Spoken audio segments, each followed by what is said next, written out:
Return to Mukl-te-oh, second half. Nancy Morton, descendant of Colonel Benjamin Shaw, the interpreter, is going to come forward now and share a few words. Welcome, Nancy.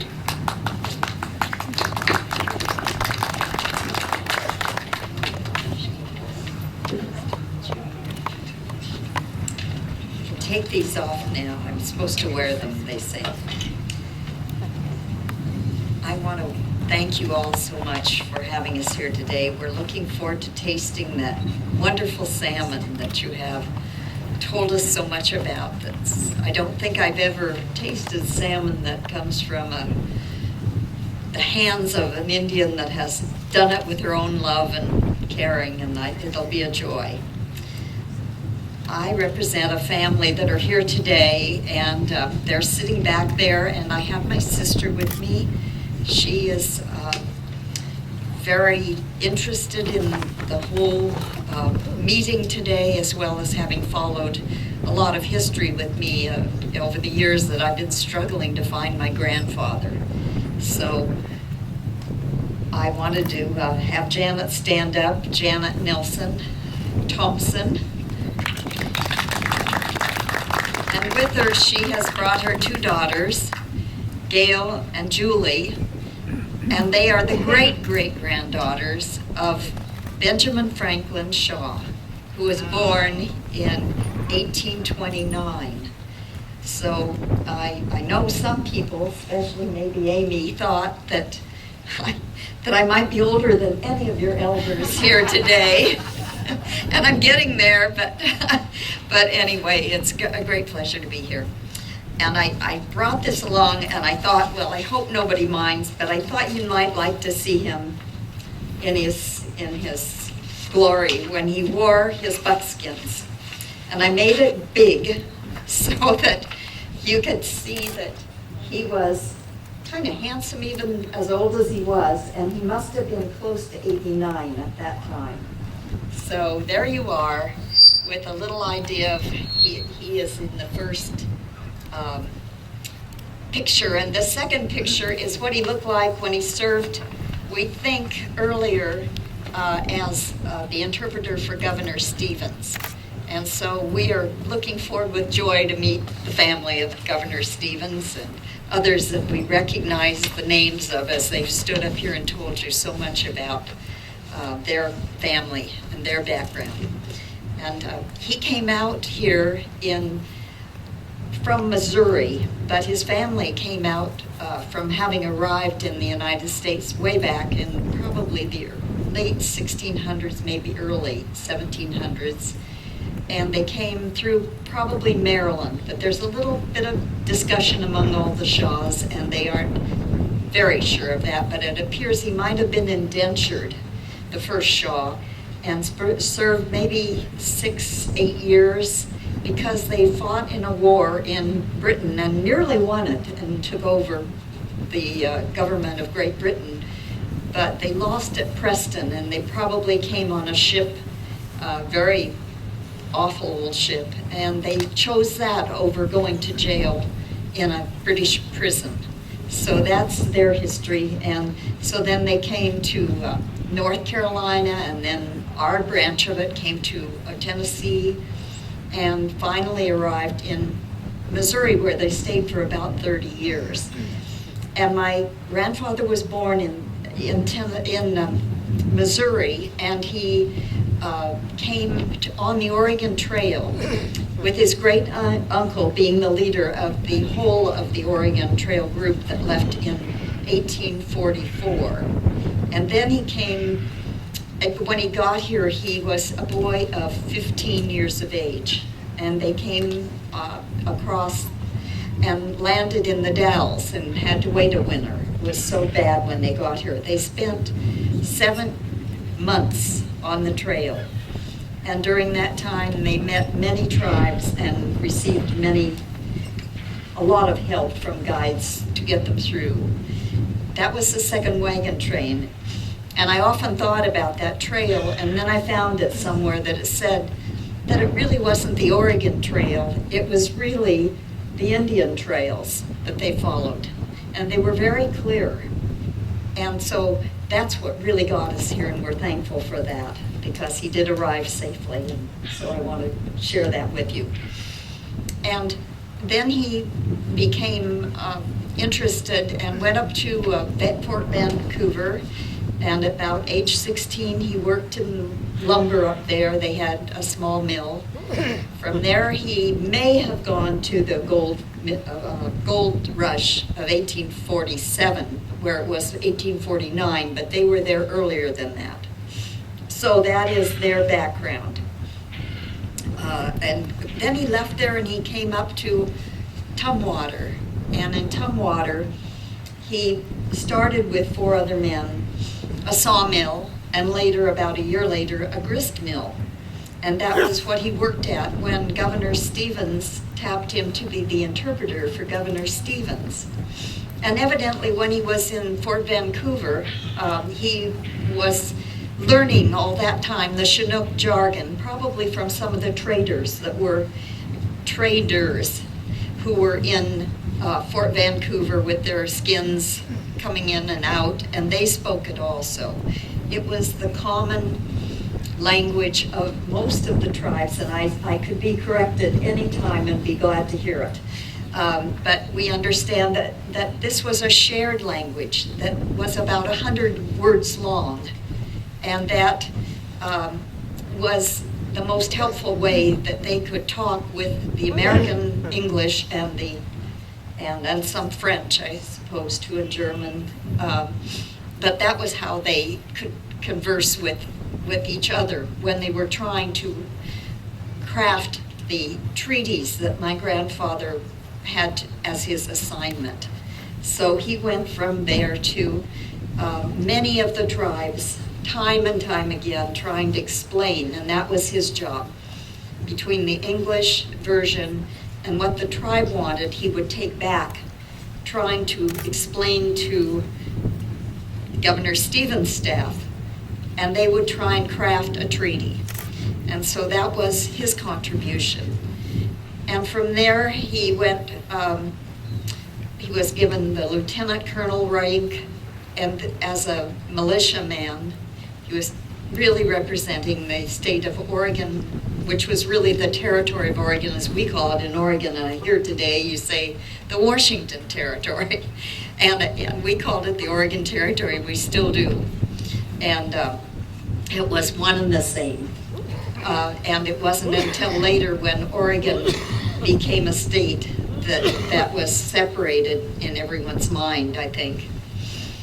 And so then he went from there later back home and worked as farming and all the other things he'd learned through the years he used. And he really had a sad part to tell you, because he was probably in the service of the government for most of his life.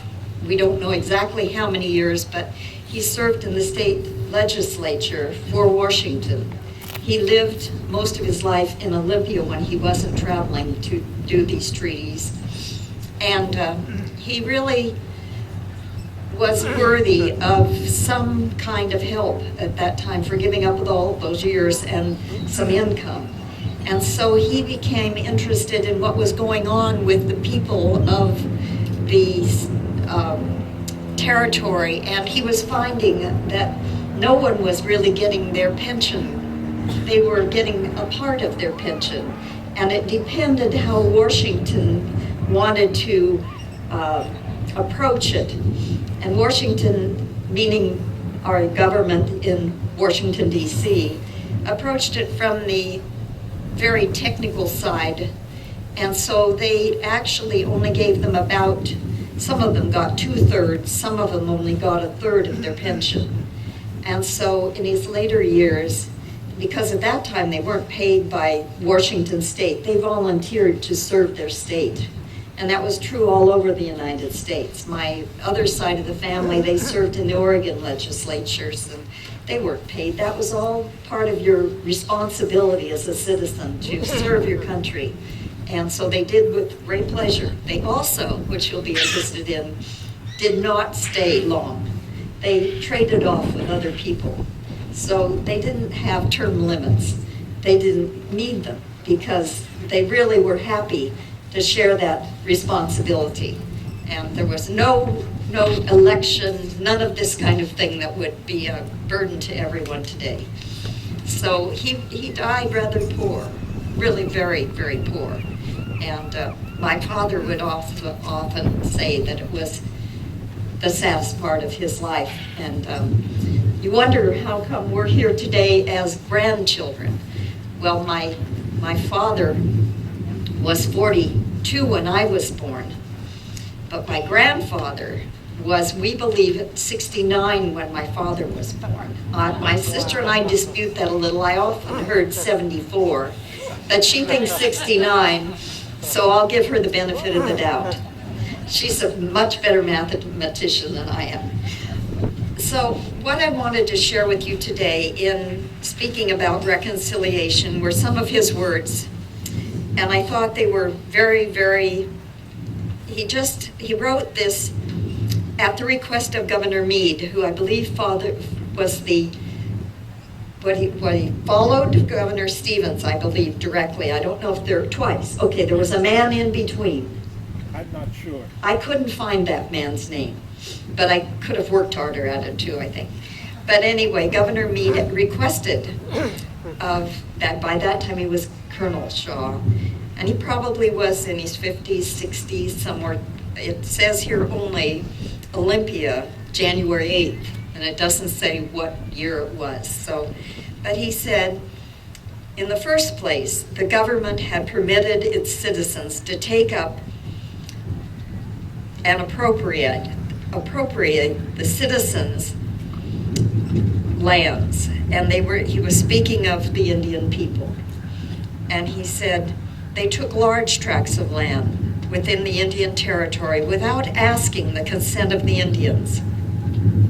And in the meantime, had extended its jurisdiction over the whole of the country. And that means that was the U.S. government. And he said, this assumption of power did not please the Indians, as he could plainly see that it was entirely one-sided in their bargain, and that it actually was not what the treaties had planned them to give the Indians. So he plainly said that this policy was continued much longer, and it would leave him without liberty, meaning the Indians, and it would leave him without any land to pitch his tent if it continued. So I thought he spoke well, and later in his life, when it was very important that somebody spoke about this issue and continued to keep it in people's memory, he spoke those words and tried to convince the governor that that was the thing he should do also. I also want to tell you a story. My grandfather met many of the ancestors of people who have spoken today and knew them well. And one of his very dearest was Chief Joseph. And I wanted you to know that when he was a very old man, probably about the time that picture was taken of him, he was asked to go up to Montana at Grand Round and identify in a field that he hadn't seen since he was probably, well, he was 27 when he was working under Governor Stevens. So he was probably been 50 years, 60 years. He hadn't seen that piece of land. And they took him out into the field and walked him along, and he asked the farmer who owned that field what was standing there at the time. And he said, well, I couldn't get that big rock over there out of the field, so we left it. And then he said, if there was a fir tree right beneath that or above that rock, he said it might have been this very spot. In fact, I could tell you it definitely is if I had, the way to show you with a picture or something. But he said, I'm sure that is the rock. And that was where they placed the little memorial to Governor Stevens, or not to Governor Stevens, to Chief Joseph. And that is the memorial that you can see today. And my grandfather was probably 92 at the time. So that tells you a little bit about him. And he wanted to do that very much because that was his friend. And he'd been very generous and kind to my grandfather. So I wanted to also say that when he died in 1908, he was still in charge of all these faculties. He was still a very passionate man. And so I had a letter here that would be of interest to you that is written by George Hines, who was at that time the president of the Oregon Pioneer Association. And he wanted to describe my father to my family. So he said, my personal acquaintance with Benjamin Shaw who was better known as plain old Frank Shaw, was in December of 1853. He was 6'4" tall. He had very bright blue eyes that almost looked black when he was excited, which probably was quite often. And we had another letter that was written by someone who was with the Historical Society of Washington, and he said that he was a young man who was vigorous when he met him, and a little bit on the playful side. He said he was full of the nick, and that he often wasn't as wise as he would like him to be, and that was dated when my grandfather was 15, 16 years old. So that pretty well stands as to what we know about our teenagers when they're 15 or 16 years old. But I can assure you he matured into a very thoughtful man, and he was very wise, and people liked him very much. He was friendly and kind in spirit and generous. So we know that from things that have been written. But he said the main characteristic of Frank Shaw was that he had also very red, kind of a brick red hair. And he said it stood up almost 2 inches and never would lie down, or lay down, excuse me. And he would always have to have his wife put bear grease on it to try and make it stay down, and it never did. It always stood straight up.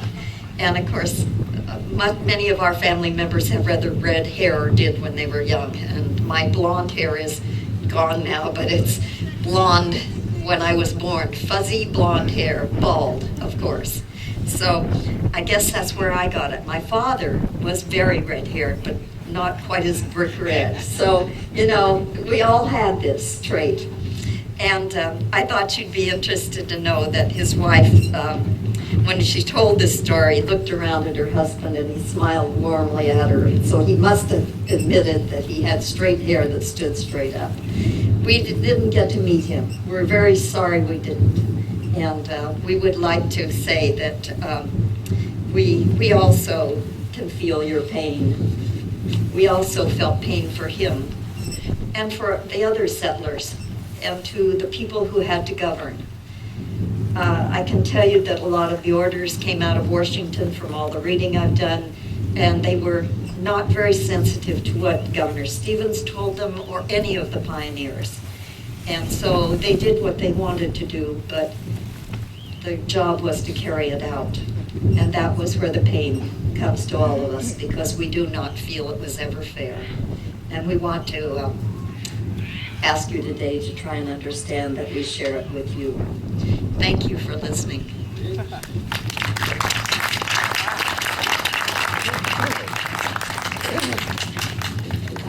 There you go.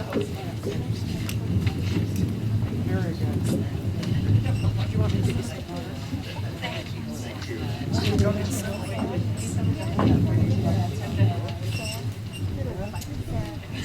Not right, I'm just going to get some water real quick.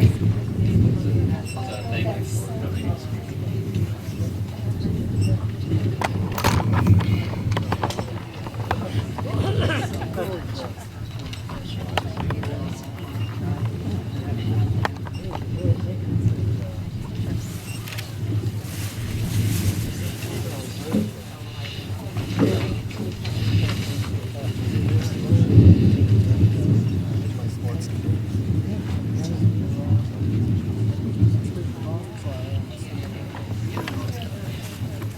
thanking all the speakers. Thank you, Nancy, for those words. Give us a little bit of understanding of what happened on the other side there. Our next speaker was scheduled to be Brian Clattersby. Speakpots is his Indian name. He's our tribal chairman in my community, Swinomish Indian tribal community. But he's out there today. We got a fishing opening to go sockeye fishing this morning. And so, like a lot of us, when the fish are running, that's where we're at. So I'm not making an excuse for him. I'm just saying that he's living out his treaty right. But I hope he catches a lot of fish. So for taking his place and covering for him, it's going to cost him about 10 fish and sockeye. So you guys are all my witnesses. If I don't get it, I'll come back to some of you. But Brian was his father. He wanted to bring his father also. His father carries the Indian name because Colson, who was also a treaty signer, come down into our community. And then Brian is a longtime leader. As a young man, was chosen as a younger person to be a leader in our community, and he's helped taking the tribes here in the Northwest to a national level. So our presence is felt all over this nation here today. So wish Brian could have been here with you. He's good with the jokes. He has a lot of fun when he does this type of work, and he's a good leader for all of us. And we thank you for that. Now we're going to go on to our next speaker, Bill James. See Alec, if you come forward. If you come forward and share a few words with us. Him and his mother are some of our most respected leaders, and I'll let him describe his genealogy and where he comes from. As we say in Indian country, he comes by it honestly. The leadership that he has and who he descends down from, we come by it honestly, and that's what we can look back in our history and say we descended down from some powerful people. So again, Bill James, thanking you, Bill, for your presence today.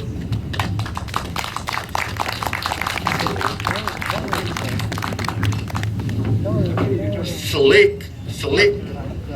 Sorry, that's going to cost me.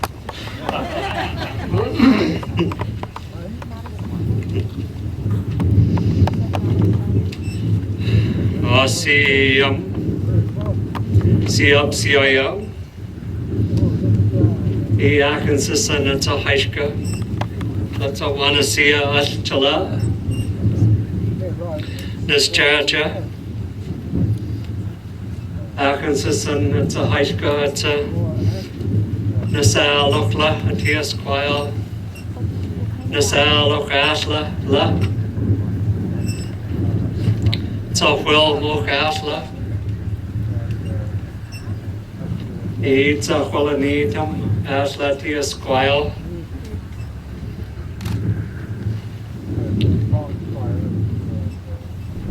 Arkansas and it's a Hawk, it's a Snap, it's a Salalokla. It's a Snap, it's a Skano White Squall. It's a Nasalalokla. Just Skano Hees. The Oxala. Arkansas, it's a Squall, it's a treaty. Equian listen to Snap. Just Skano Hees.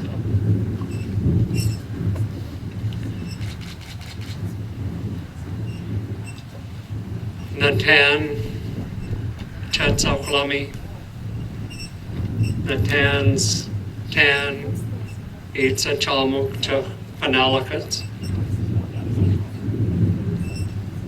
Naman eats a Nasila to Duwamish.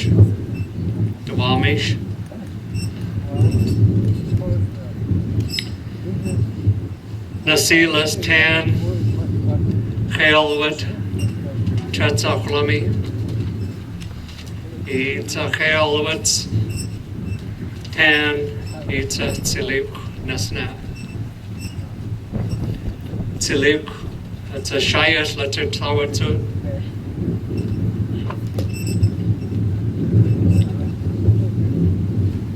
Arkansas, it's a Haishka. Haishka Tletsa chal zati esquile, letsa e esquile, leti esquile, see ya. Haishka tletsa chal zati esquile, letsa o mak. Tango chetsa estelno. E achen sisan etsa haishka tletsa o mak rolmoch.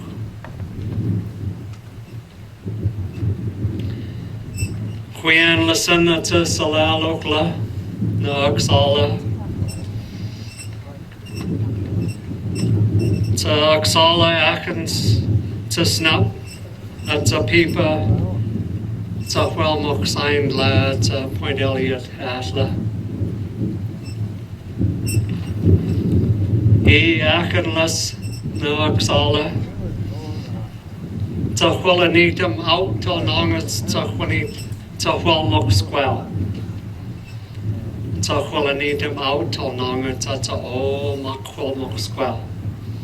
It's a Hullanitum out till Nonga Tas Chalangan. It's a Wellmock Siam.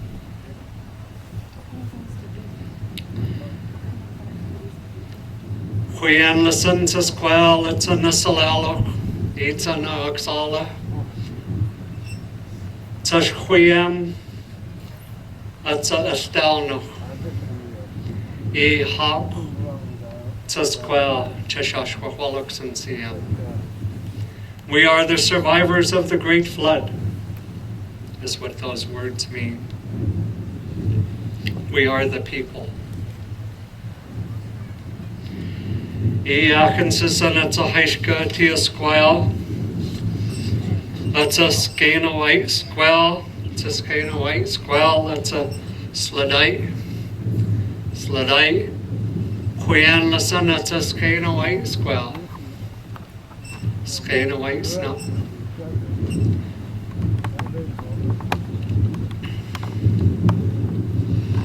Queen listen to Squell. That's a Nasila. Silik. Traskano Hees.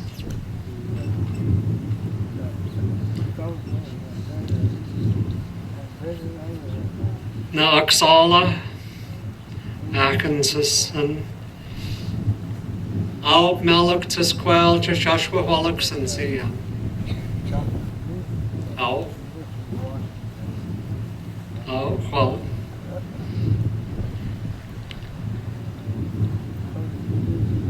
So Wellmox Asla. E Akensis and it's a Sali, that's a Salalokla Atla Tiasquile. It's a Sali, that's a Wellmokla Atla Tiasquile.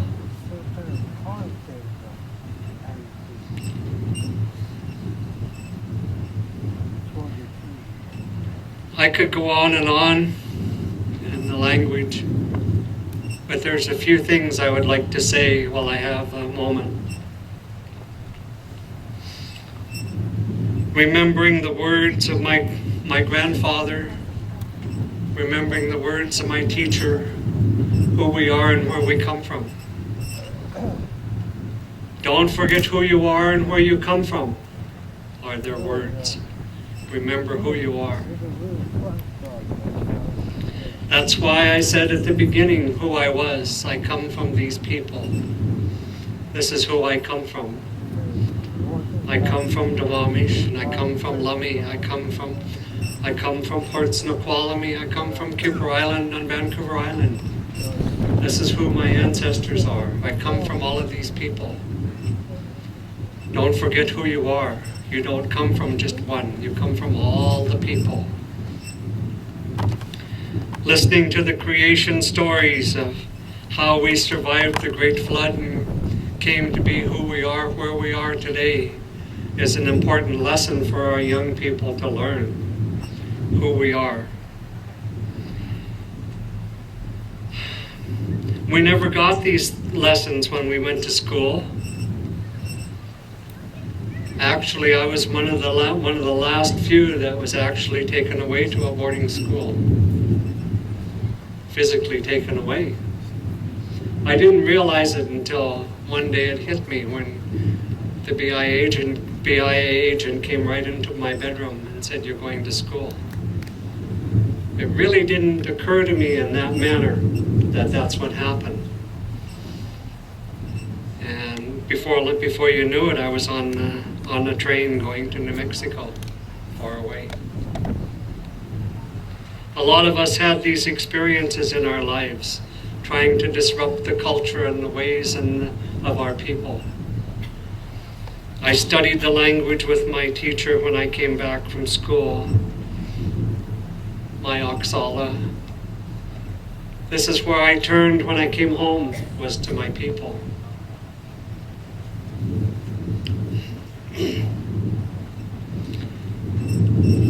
Listening to the stories of our ancestors, recent ancestors gone just before me, my teacher's wife, my grand aunt.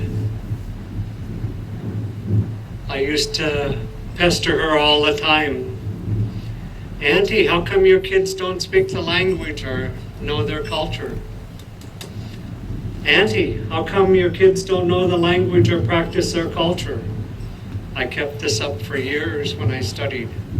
"Auntie, how come?" And I pushed the right button the right day. I said, "Auntie, how come?" "Shut up now, I'm going to tell you." She lifted up her blouse on her back, and on her back was a big scar. "You see that? That's from speaking my language when I went to school," she says. I was whipped when I went to school and spoke my language. And I swore when I grew up and had children, I was never ever going to subject them to what I went through when I went to school, so we never taught my children their language or their culture. This thing went on for generations to our people. This is why we are the way we are today, why you don't hear the language so fluent anymore. We're doing the best we can to preserve our way of life. And hoping today that something can come from all of this with education, helping people better understand where we are in life and the help that we need with education of our people. Because it's important to our people as well as all peoples to have an understanding of our native people here today.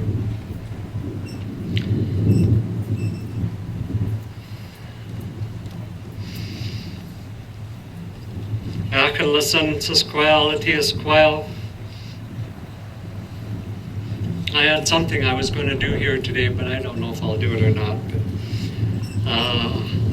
I was going to ask if Donald Eskridge would come forward. You don't have to, Donald, but I was going to ask you to come forward. You can just stay there. But I was going to ask you in the language to come forward and sign my paper. It was called a treaty. You know, after I got done speaking in the language, to make people aware that we have a different language than the Chinook jargon. We have different dialects within our area here that people don't understand between the Lashutsi, the Snoqualmie Chasen, the San Chasen, and the Nuxclayam Chasen. We have different dialects here that people don't realize that we have different dialects, that we did not fully understand what happened during those times. And being aware of those things, people have to start hearing those words so they'll have a better understanding of what happened during that time. But with that, I would like to say, Haishka Atzahuyan Nakwa Quality Esquile. Siab Siaya Siam Nishchalacha Nishwala Quality Esquile Siam Haishka Quality.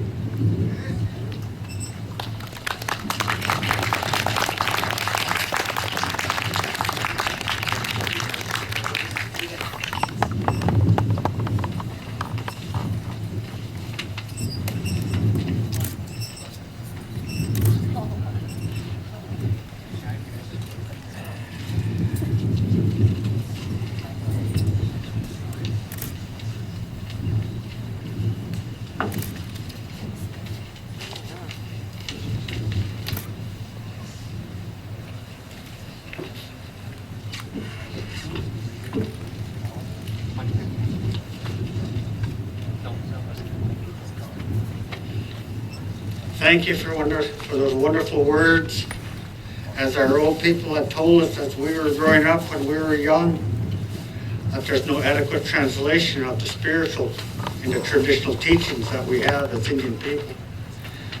They don't translate from Indian to English. So we struggle yet today to just figure out, to those of us who don't speak the language and struggle with that language, how can we find that translation into English that would make sense to our young people so they can lead good, productive lives. When someone like this comes and speaks to us, they're speaking to our heart. Our mind don't have to understand. Your spirit that you have understands what he said. It may take you a while to come to grips with that, to understand that, but one day you'll say, I remember what he said. I feel it now. I feel it and I understand it. So thank you. Made our day here. Our next elder has to leave here, so we're going to have we're going to boost him up to the front there. Lawrence Joseph, elder from Sauk-Soattle. He's a descendant of Chief James Brown, so polish him. I would ask him to say a few words if I can get the mic over there. It works.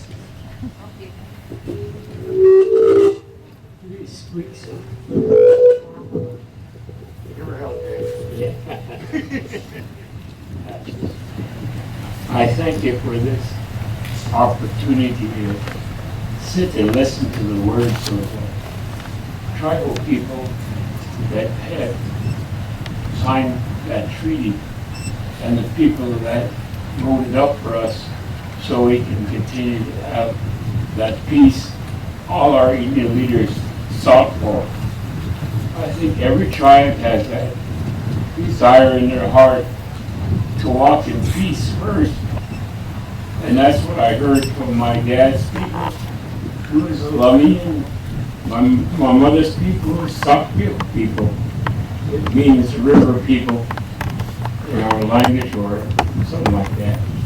And all these years I was working for the tribe since 75, 76, I'm there. I worked as a tribal chairman.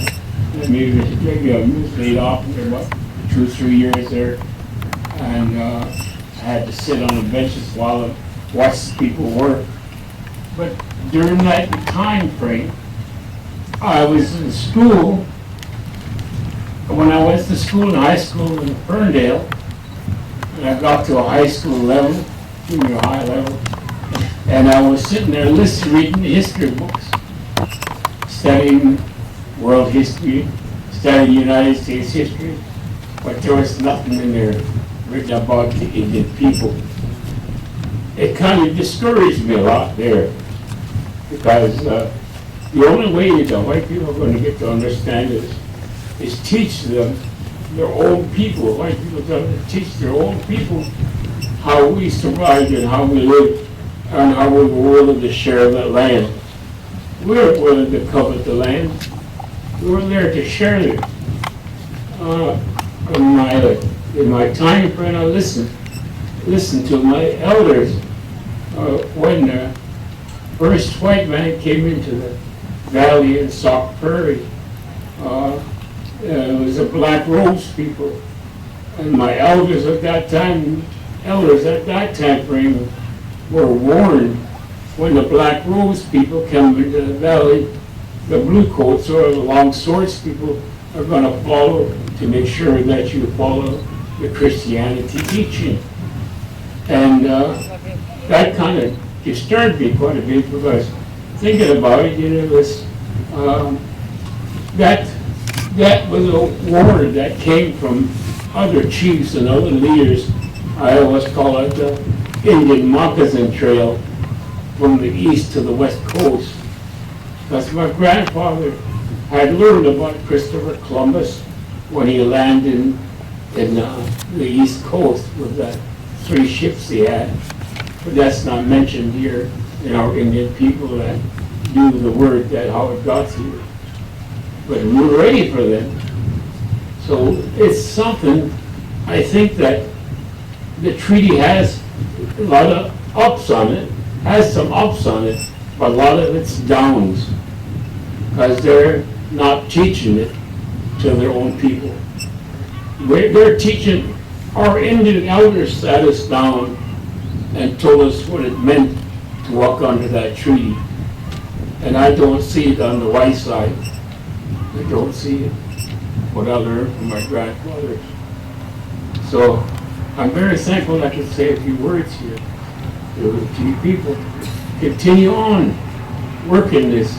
Maybe they will catch up to us one of these days and understand who we really are. That's the basic thing I'm interested in. To get knowledge, get knowledge of us and recognize us as humans. Because we're no greater than the animals in the world, and we're not lesser than them. That was my grandfather's teaching. So we're not greater than the animals, and we're not lesser than them. They all live and die, return to the dust. You know, I put that together with the white race, black, Filipinos, anybody else. They're all going to live and die. We're not greater than they are, we're not lesser than them. But they've got to recognize that as a human trait to make that treaty work good for us all. Thank you.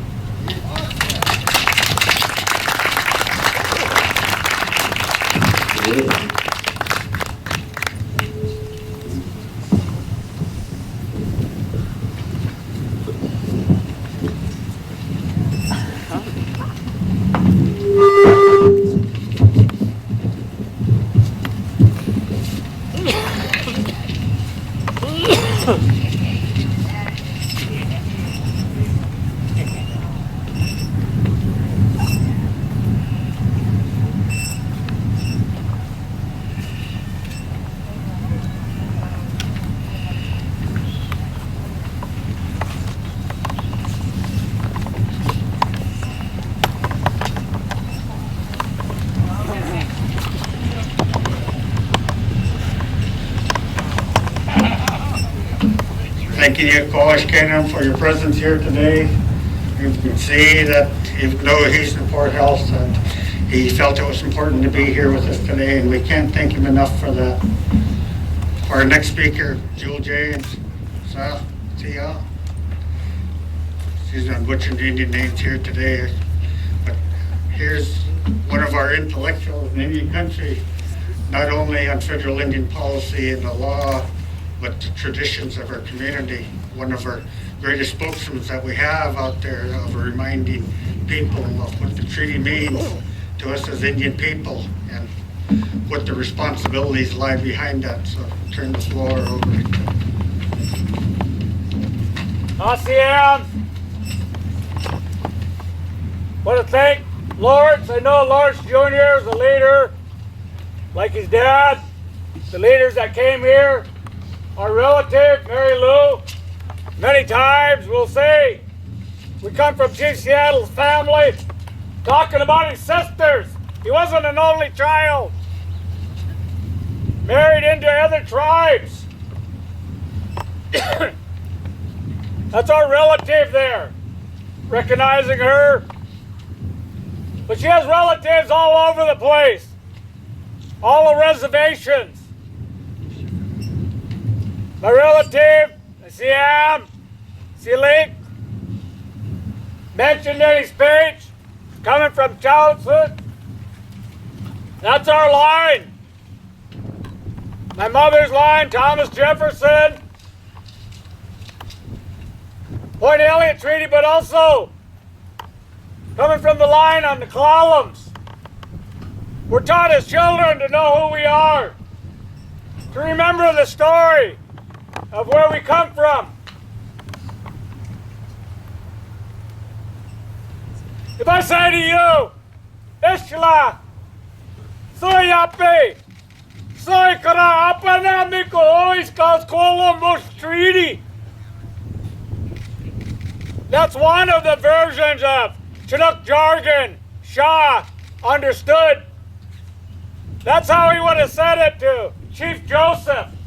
It's the inland version. The Chinook jargon only had 300 words to it. It had a coastal version and an inland version. It had different languages, Indian, French, Russian, Spanish, a little bit of everything, depending on where you were. These treaties were negotiated in several languages. We understand the old chief died with a broken heart at Suquamish. He thought we'd absorb you, that you wouldn't absorb us. He was welcoming you to his home, not to your home. In his day, the sky was blackened with migratory birds.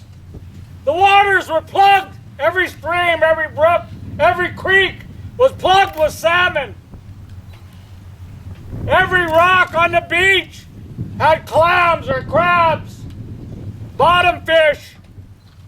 We were so rich, we only had to work 3 months of the year.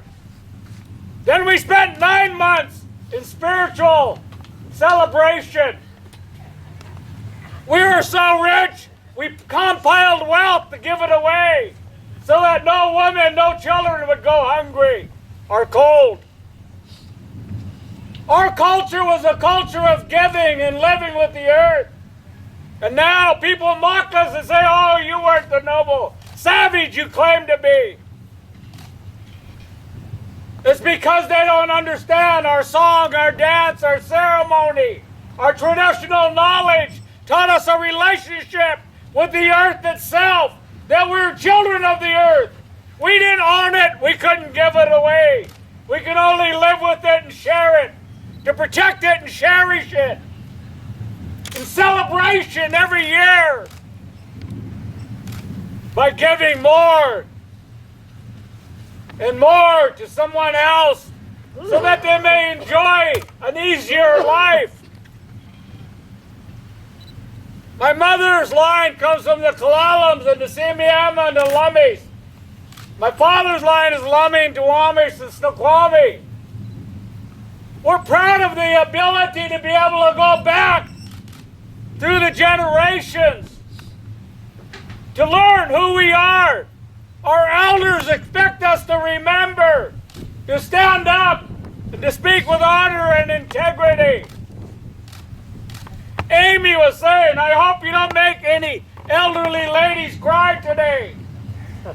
Yes, she was kidding, but sometimes when you hear the truth, it does make you cry. Our children and elders and single mothers suffer on the reservations. They have the highest infant mortality, shortest life expectancy, highest poverty, lowest educational vocational attainment, poorest housing, lowest,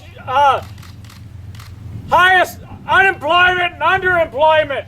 You name the social economic ill, and they suffer with it. They suffer from historical trauma because somebody destroyed our traditional government, our traditional language, our traditional religion, our traditional housing relationships. And I say relationships because housing was a relationship. We worked together in that big house. We joined together. We knew who we were. Nobody abused the children because everybody could see you. Everybody could hear you. And they knew you had to walk in honor and integrity to carry your name. Because the world around us was full of witnesses. But all of that was taken from us because it was Indian. And it was unacceptable to be Indian. We're not supposed to be who we are today. The policy of the government was kill the Indian to save the man. That meant to destroy everything we identified with, everything that gave us honor and integrity, self-respect and self-love, and appreciation of each other and the world around us was unacceptable. And so what do we have left?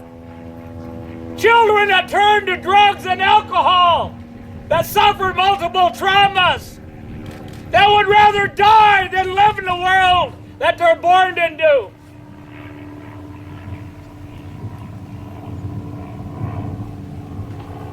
I tell tribal leaders that are upcoming, when you go out there, remember, there's a child, an elder, a mother crying someplace, suffering pain, real pain, because they can't get medical help, dental health, mental health, because they can't get an education or a job. They can't feed their kids because the shoreline's been poisoned. The salmon are all disappearing. Every place around us, the world is dying. Our religion taught us to live with the world, to sing, enjoy, to celebrate, to appreciate that something in creation had pity on us as poor human beings. This is what our stories were about. They taught our children that we love you, we'd never point you out and make you an example, a bad example. Would teach you by showing you as a role model. We always wonder what Chief Seattle meant when he said at one time we numbered more than the stars in the firmament. You wonder, what did he mean? Well, before the first white man came into the Northwest, the diseases came. Smallpox, tuberculosis, all of the diseases came in, and they killed 90 to 100% of the villages. Whole populations disappeared overnight. The fishermen came home, and everybody was dead in the village. The hunter came home, everybody was dead. Only the baby sucking on the dead mother's tit was left alive. Chief Seattle was a survivor of parents that lived through that. That's why he had the memory to say at one time, we numbered more than the stars in the firmament. He knew that most of us were already dead from the diseases that preceded you. They died so fast, nobody could bury them. They could only flee to another village, looking for help and security, not now knowing they carried the disease with them. By the time the United States got here, they had to make sure that Russia was gone, Spain was gone, and England was gone from their claims here. They negotiated treaties. Then they came here to tell us that they had a superior claim to the territory, to negotiate with us. A treaty that was already written, modeled on the Treaty of the Omahas, a treaty called the colonialization of the American Indian, to put us on a reservation, another part of the final solution. This is the historical trauma. Our children still live it. They still hear the stories. They still experience it from the emotions of their elders. It's real to them. This isn't something a part of history. This is real. I talked to a man over in Spokane, a Native American, a war veteran. He served in World War II, Korea, and Vietnam. When he was 9, his grandparents brought him to elders to get advice. Those aunts were 128 and 135. I looked at this man and got up and I hugged him because he was given advice by somebody that was alive before Lewis and Clark came into the Northwest. I was only that one person away. That's oral history. And that's what we hear in the reservation communities. Our children will always hear that in 1972, the United States offered us $58,000 for all of the San Juan Islands and the mainland. And the BIA came to us and said, you can build houses for your people. You can build a hospital, a school, and homes for your people if you take that $58,000. That's in 1972. Our elders sent it back and said, we'll never take it. They said, we'll put it in the bank until you come to your senses. Well, thank God we haven't come to our senses yet.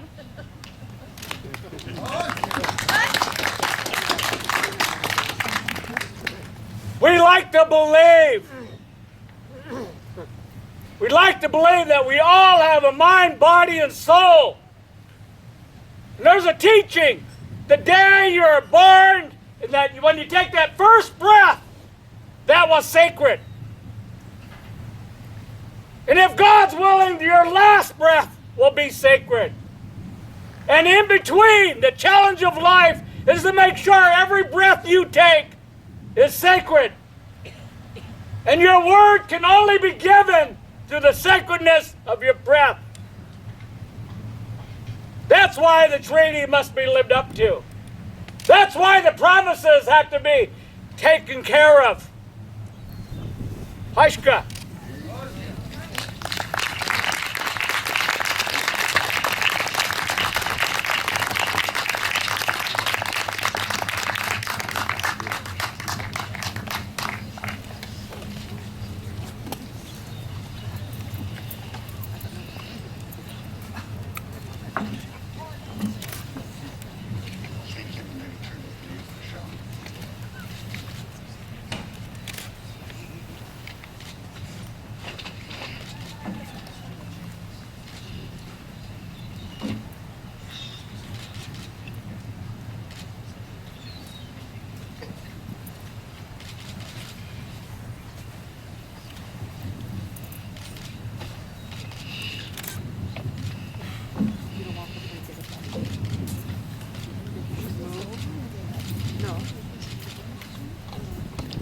What can we say after that? You know, that's one of the things that we always tell ourselves when we put on a goings on like this, be ready for the truth.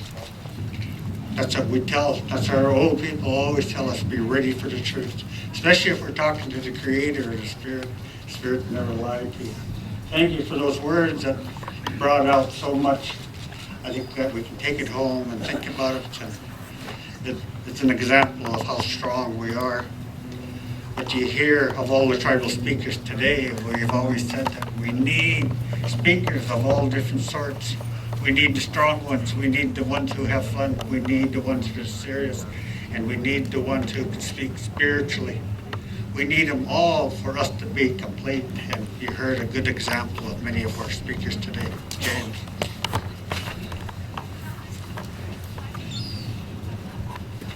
Sean Yanity is now going to come forward and speak for the Snoqualmie. Welcome.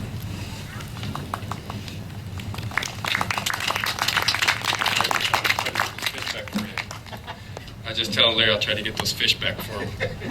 I'll call Brian. I want to thank each and every one of you for being here, our elders from both sides. You know, as you've heard from each of the speakers, they're the ones that carry everything and they teach us. I'm 45, and it seems like when I sit down with some of these elders, it's just a fraction of time and a fraction of things that they've gone through, a fraction of things that they know compared to the things that I've lived through and the things I've experienced. My relatives were here during the treaty signing. We were lumped together. We weren't given the opportunity to sign that treaty. My relative, Pat Canham, signed for us. I'm fourth generation grandson to Polly Sam Canham, who's niece to Chief Pat Canham. She married one of the first white settlers in Savannah, Gardner Goodrich. I'm related to Upper Skagit, the Snohomish, Suquamish. And as you heard, some of the things that has happened here, not only with some of the settlements, but with our U.S. government that came from this treaty, was a distortion of our lives, the distortion of our history. People couldn't pronounce our name. They couldn't say our words in our language. And it's amazing to see till this day how many people don't realize so much of Washington, where all our roads are, where we travel in the water, where everybody gathers, clams, where the cities are built, the names of the rivers, names of places, are us. They come from my family, my relations, my relatives, from Alaska all the way down to Oregon.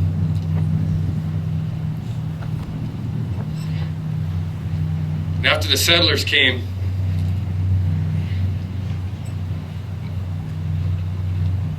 the Snoqualmie was just obliterated by the federal government. Because my relatives from the Snoqualmie felt that the conditions on the reservation were not good enough. People were dying. Families were being torn apart. We went back to the river, back to our villages on the north and south fork of the Snoqualmie. The Indian agent was sent to go pick each and every one of them back up and bring them back, and they refused to do so. As many of the tribes were very peaceful people. The federal government looked at us as not abiding by the rules, so we no longer existed. So our families went to where their families were at. They connected from Canada to Eastern Washington. They went to where their families were. It was the federal government that put a blood quantum on us. It was the federal government that made us pick where our families were. What tribe do you belong to? We have an elder who had 3 sisters. She stayed still at Duwamish. Her sisters went Snohomish, and Snoqualmie was the other one. From same family. But because the way the government defined us, we lose our connections with those tribes, our families. Her sister's generations cannot come back and come to the family of Duwamish if they marry. They've taken that part of our lives away, of who we are. We are regulated. And as you heard from Jewel, a lot of our elders aren't that far away from seeing that destruction. I grew up away from our culture. One thing that we're seeing is my generation that grew up away from knowing who we are starting to starve to find out where we came from. And the blessings that come from my family over here that have opened their arms to share that, my family here.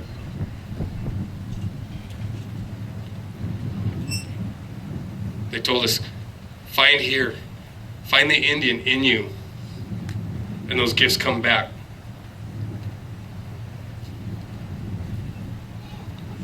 A lot of things that the treaty does nowadays is we no longer fight the battles on the field. It's in court. I'm going to look, instead of back at the treaty, I'm going to look forward, because the other speakers so eloquently talked about the past. But through the generations, our people knew and fought diligently for our way of life. Even though we had that bleak moment of it being close to wiped out, we knew that that traditional food out there was to feed us. That traditional food out there was given to us by the Creator and promised to us to keep being who we are and have access to that food. And a lot of non-natives believe that that's all that treaty means is we take, we take, we take. We hunt elk, that's all we do. We dig clams. We take the salmon. That's why there's no elk, no salmon, and no clams. But it's far, far, far from the truth. The treaty also gave us the responsibility. I won't say gave us. It acknowledged that we have that responsibility that we always knew that we had, that our elders and our ancestors gave to us to manage those resources. And if it wasn't for that treaty, we'd be sitting in the same shoes that California is. No Chinook salmon, no fishery. So we're still struggling these days, as Jewel and Bill had said. I'm a young tribal leader for the Duwamish. And to learn these things, it's like baptism by fire. I didn't grow up watching my relatives struggle on the reservation. But you ask my auntie over here, she'd be real quick to tell you, you're out of line. You need to know. You need to listen. You need to sit down. And when an elder takes us and sits us down and speaks to us, as Jewel does, they're not tearing into us. They're telling us exactly how it is.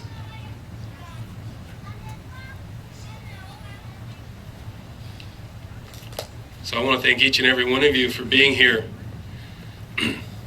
From the descendants on the non-Indian side. It's a wonderful thing that we can come from a place of separation. This is what you're going to get. This is what we're going to get. To a place to try to come together, that we're here now. And we shall not repeat the history again. We're going to come together and we're going to live together and share. Dahadush. Thank you.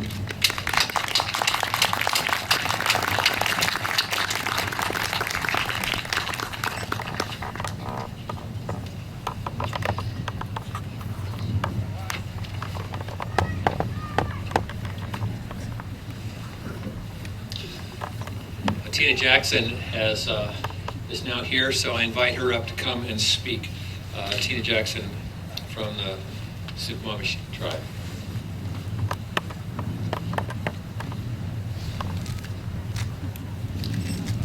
Welcome, Tina.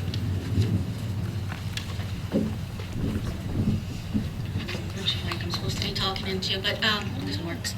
Hi, I'm Tina Jackson, Wawais Mizzou.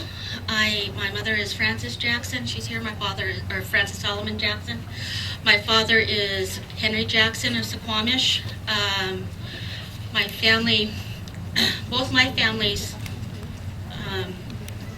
left Suquamish 2 generations ago to keep their kids from having to be sent to boarding school. My mom's family moved to Chico area, which is a village of Suquamish, and my father's family moved to Finney Bay, which is in Bremerton now, Bremerton, Washington, which is also a traditional village area of Suquamish.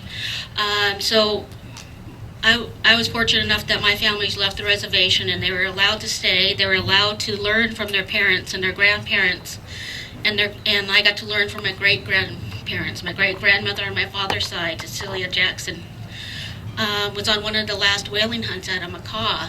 I got to speak with her quite a bit when I was a child. My great-grandmother on my mother's side, Dora Solomon, was grew up in this area too, and so I got to spend a lot of time with these people. My cousin Bill's here, my cousin Fran, my cousin Joel, my cousin Mary Lou is here. All of us, like they said, we're all closely related. My families go back to both Seattle and Kitsap. But being taken off the reservation 3 generations ago, and now just coming back to where my kids were finally born, my 2 kids were born back on the reservation again, where my kids could be educated, my kids could be in the culture. We just celebrated the 20th anniversary of the canoe journeys in Suquamish last year. And my kids have always been on a canoe journey. There's never been a time period where my kids haven't seen the culture, seen the songs and dances. My kids make their own regalia. My kids paddle in canoes. This is things that I never got to do as a child. These are things that my parents never got to do, or my grandparents. These are things that my great-grandparents used to do. But now my kids are doing it. And so 3 generations back, we're coming back to speaking the language. We're coming back to living our life how we're supposed to be living it again, and bring back the resources. But being taken off the reservation, we were allowed to keep some of those traditions going and keeping those languages going. So I was really proud that I got to do all that stuff as a child. And I'm glad that we're here today, that we're here recognizing each other together. And it's just hard talking after all these other people spoke so eloquently and said so much. Wish I would have got here on time. I wish I didn't miss the ferry and got here on time. So, but I just want to thank everybody for recognizing Suquamish and being there. And my chairman did ask me to send his regards for not being able to be here. This weekend we're celebrating the 100th anniversary of Chief Seattle Days. And so almost all the Suquamish are back there doing that this weekend. So they wanted to be here, and I'm glad I was able to be here to represent Suquamish. That's the reason that I brought my children here. That's the reason I've been listening closely to the Native American speakers, because of ways in which I am learning how to be a better father. And I appreciate the gifts that you shared, even for this day. I've written a resolution. It has gone around to a number of natives and non-natives and have made some edits. This is a resolution which is sort of an expression of what do we do now? What do we do now? And this is coming from the non-native side, and this is a resolution that I offer for us to consider and to say, is this something that we can use as a definition of what we're going to do for when we go forward. Now, resolutions are things that I guess white people do. So this is culturally appropriate for us. So if it seems a little strange for the native people, this is a serious thing that we do when we're saying we're going to make a decision in a resolution. We're making a resolve. We're resolving to do this. So, and it begins with whereas the first people of the land of Point Elliott and the land surrounding the Puget Sound were Coast Salish tribes and families, and whereas they lived here for many generations, establishing their homes, supporting their families, developing their native country, their native culture, and whereas these tribes welcomed the first white settlers, became friends with them, and helped them to survive and make this land their home as well. Whereas these tribes entered into a treaty with the government of the United States of America with hopes of a peaceful and mutually supportive future together. Whereas the United States of America has failed to honor some, I put many, but one of the natives said some, of the provisions of the Point Elliott Treaty of 1855, and whereas many of the subsequent settlers disrespected the Native Americans and worked to eradicate their native cultures and languages. Now, therefore, let it be resolved that those gathered here today are committed to honor these Coast Salish tribes, respect their culture and history as a founding part of this land, and work towards reconciliation between the first people of the Northwest and the people and institutions of the state of Washington.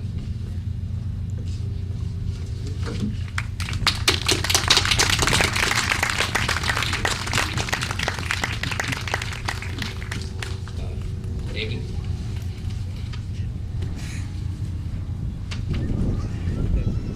Amy, would you like to come forward to make some acknowledgments?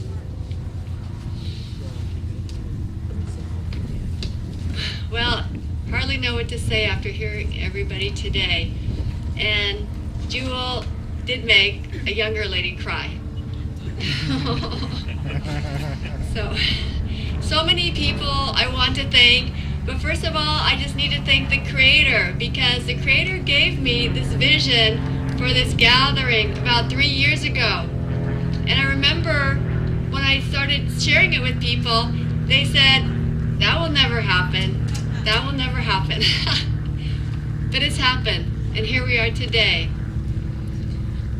I want to thank our sponsors, some of our sponsors. I want to thank the Snoqualmie Indian tribe, the Duwamish tribe, and the Saquamish tribe. I need to thank these first because these tribes helped make this event possible. They helped provide the chairs you're sitting in. They helped the stage I'm on, this PA system, the food we have. You know, they made this event happen, which they said to me, it's always the same with you white people. You're always coming to the Indians wanting something.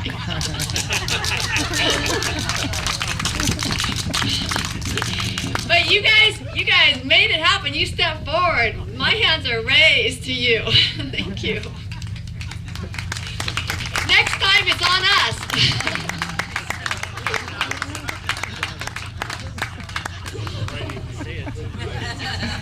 I'll buy you coffee. So I want to thank the Museum of History and Industry for being a sponsor, helping make this happen. We had speakers there every month who came and helped us to really understand how to pull this together for the Native people to make it something that they would be happy with. The Historical Society of Mukl-te-oh, the Mukilteo Festival Organization, the Lighthouse Park for letting us use their grounds today. We have the Daughters of the American Revolution, and these cedar boughs that you see all about us, they are going to take them after this and the flowers, and they're going to place them at the Point Elliott Treaty Monument up at Rose Hill. So they are the keepers of that monument. This is important for them to be here today. So the city of Mukl-te-oh, in a few minutes, some of us will go over if we like, and we're going to have a planting of a commemorative tree. This tree, it marks the beginning here. There's going to be a plaque that the tribes are going to work on together to commemorate this spot, to commemorate this day. So a special thank you, I have to say, to my event planner, Susan Sullivan, and Marta Brace for working. I'm kind of a visionary, and it's kind of hard for detail-oriented people to work with someone like me, but they pulled it off and made it work, and thank you so much. Louise Jones-Brown, always there when I need her. I have to say a really special thank you to Marvin and Michelle Kemp and Dr. Ken Tollefson. Marvin and Michelle, especially when I really needed Native liaisons to come together. Marvin is a hereditary chief of the Snoqualmie, and he really stepped up and he pulled tribes together, he pulled the people together, he pulled the speakers together. This could not have happened without them stepping forward. Thank you for that. And then just a special thanks to people who traveled far. Donald Stevens Eskridge coming from St. Louis, you put in that extra effort, our friends from Oregon, and all of you who made the journey to come here today, and especially for you people who'd rather be out fishing, but you were here today. So just thank you all for coming to be part of this. And, you know, do you all remember one of the first things you said to me when I talked to you on the phone, you said, you know, apologies are great. We like apologies, but we need to see things change. All of you here who've heard these words today, you are responsible for what you've heard. You can't walk away from this and act like you don't know now. You know, you're responsible. And each one of you, I charge you, each one, step up, do what you can. Reach out to the Native people, build bridges, do what we can so that all our families can be raised up, all our peoples can be raised up. Thank you.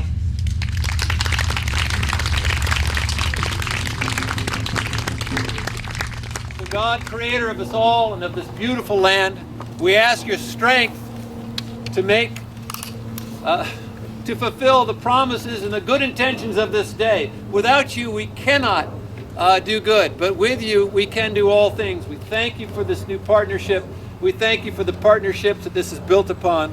We ask that you show us ways in which we can show love and respect and to build a community here where we will be sharing gifts, where we will not just be taking. We ask your blessing of your Spirit upon us to strengthen us and to show us ways. We thank you, Father, for Jesus that showed us how to be reconcilers. We ask for your Spirit to strengthen us and to show your face upon us and to lead us. In your name we pray. Amen.